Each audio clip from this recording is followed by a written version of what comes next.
उत्तर प्रदेश के मदरसा आधुनिकीकरण के शिक्षकों के संघर्ष को अगर हम गिनने बैठेंगे तो शायद सदियां बीत जाएं, क्योंकि लंबे समय से इनके द्वारा संघर्ष किया जा रहा है। आप ये जानकर हैरान होंगे कि अगर किसी भी कर्मचारी को, शिक्षक को लगभग 10 वर्षों से उनका केंद्रांश ना मिला हो या यूं कहें कि उनका मानदेय ना मिला हो तो वो किस तरह से अपना जीवन व्यतीत करेंगे। लेकिन इस कड़ी में आते हैं उत्तर प्रदेश के ही मदरसा आधुनिकीकरण के शिक्षक, जो लगभग पिछले 10 सालों से अपना मानदेय नहीं पा रहे हैं या यूं कहें कि उनका केंद्रांश जो है उसका भुगतान नहीं किया गया है। और इसी कड़ी में देखने को मिला कि इनके द्वारा प्रदर्शन किए गए, सरकार के सामने अपनी मांगों को रखा गया, लेकिन कुछ खास निकलकर सामने नहीं आ पाया। आपको बता दें इस वक्त पर उत्तर प्रदेश के ही मदरसा आधुनिकीकरण के शिक्षकों को लेकर एक पत्र जो है वो काफी ज्यादा चर्चा का विषय बना हुआ है। उसको लेकर काफी ज्यादा चर्चाएं हो रही हैं। शासन प्रशासन में वो पत्र, वो फाइलें इधर से उधर घूम रही हैं, लेकिन उसमें क्या कुछ खास है, उससे क्या कुछ फायदा मिल सकता है मदरसा आधुनिकीकरण के शिक्षकों को, इस विषय पर ज्यादा जानकारी देते हुए मदरसा आधुनिकीकरण एकता समिति उत्तर प्रदेश के ही प्रदेश अध्यक्ष अशरफ अली ने क्या कुछ जानकारियां दी हैं, आप भी सुनिए। अशरफ अली जी, आपका हमारे चैनल अटल टीवी पे बहुत बहुत स्वागत है।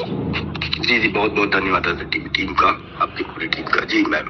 अशरफ अली जी, जैसा कि देखने को मिला है कि मदरसा आधुनिकीकरण के शिक्षकों को लेकर एक पत्र जो है इस वक्त पर चर्चा का विषय बना हुआ है। मैं जानना चाहूंगी ये पत्र जो है किस परिप्रेक्ष्य में, इससे क्या कुछ चीजें निकलकर सामने आ सकती हैं। देखिए, सबसे पहले मैं अटल टीवी टीम का बहुत बहुत आभारी हूँ और आप सबका कि आप लोग बराबर निरंतर हम लोगों की आवाज उठाते हैं। और हम लोग बहुत दबे कुचले टाइप के लोग हो चुके हैं क्योंकि जिनको 9-10 साल से पैसा न मिले वो किस हालत में होंगे। दूसरी बात, जो इस लेटर के बारे में आपने बात की, उसके बारे में तो मैं आपको जो है जनवरी में बराबर माननीय दानिश आजाद साहब से मिल रहा था, फरवरी में भी मिला, और उसके बाद में जो हमने आपसे इससे पहले की भी कई जो है डिबेट में हमने बताया कि माननीय दानिश आजाद साहब जो है हम लोगों का जो फाइल थी वो माननीय मुख्यमंत्री जी को दिया था और उस पर काम करने के लिए उसी के हम लोग इंतजार में थे, जिसपे जो है 18 मार्च को दानिश अंसारी साहब ने दिया था माननीय मंत्री जी ने। फिर 27 मार्च को शासन से निदेशालय को लिखा था जवाब मांगने के लिए। फिर 7 अप्रैल में रिमाइंडर भेजा। फिर उसके बाद में 23 तारीख को फिर जो है निदेशालय के द्वारा जवाब गया। तो वो अगर उस पे माननीय मंत्री जी ने यही मतलब क्या अड़चने आ रही है इस योजना को चलने में, कैसे क्या है, तो निदेशालय की तरफ से जवाब भी गया था, सकारात्मक जवाब गया था योजना को चलने के लिए। मगर ये पत्र जो है काफी दिनों से जो है अभी संडे बस्ते में है। मैं यही चाहता हूँ कि माननीय मुख्यमंत्री जी इस पे तेजी से हम लोगों का कार्य करें, माननीय दानिश आजाद अंसारी साहब इस पे भी एक्शन लें ताकि इसमें काम हो, क्योंकि हम लोग बहुत परेशान हो चुके हैं। सभी मदरसा आधुनिक शिक्षक सब टूट चुके हैं। बराबर हम लोगों ने धरने किए, बराबर आंदोलन किए, मगर जैसे कुछ पैसा मिलता रहता था पहले, राज्यांश वगैरह, तो काम चल जाया करता था। अब सारा शिक्षक टूट चुका है। हम लोगों की आस माननीय मुख्यमंत्री जी की तरफ और माननीय दानिश आजाद अंसारी साहब की तरफ लगी हुई टकटकी नजर हम सभी लोगों की कि कब हम लोगों का जो है ये आदेश होगा, हम लोगों का काम होगा। जी अशरफ अली जी, जैसा कि सरकार जो है वो लगातार तो आश्वासन दे ही रही है, लेकिन क्या इस बीच में जो लेटर जारी हुआ था उस सारी चीज़ों को लेकर दानिश आजाद अंसारी से आप लोगों की कोई बातचीत हुई है?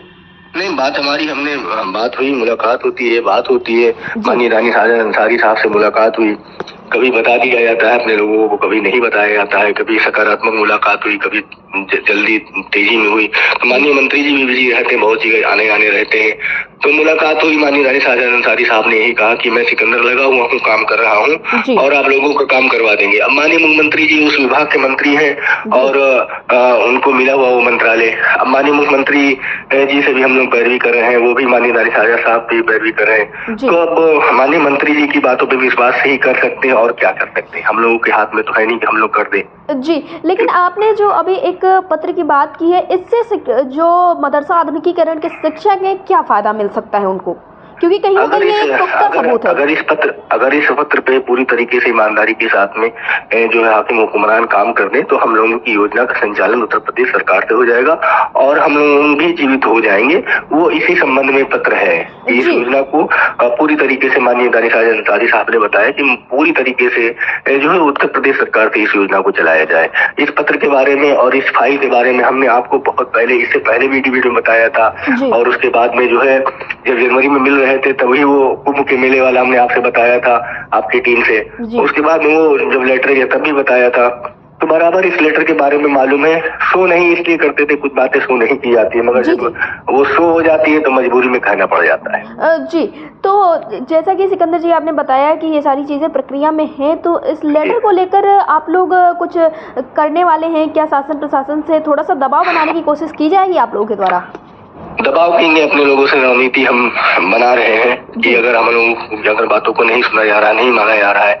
अभी बिहार का चुनाव था, इसलिए जो है माननीय मंत्री जी और माननीय सरकार के सभी लोग बिजी थे, सब हाकिम हुक्मरान सब बिजी थे, नेता जितने भी मंत्री जी बिजी थे। अब बिहार का जो चुनाव समाप्त हो गया है, अब उसके बाद में फिर हम लोग पैरवी तेज करेंगे और जो हो सकेगा अपने साथी लोगों के साथ में निर्णय लेंगे कि क्या करना है क्या नहीं करना। जरूरत पड़ी तो आंदोलन भी करेंगे और सरकार तक अपनी ये बातों के संवैधानिक तरीके से पहुंचाएंगे कि माननीय मुख्यमंत्री जी हम लोगों की योजना का संचालन उत्तर प्रदेश सरकार से करें। जी, अशरफ अली जी, अटल टीवी से जुड़ने के लिए धन्यवाद। जी बहुत बहुत धन्यवाद अटल टीवी।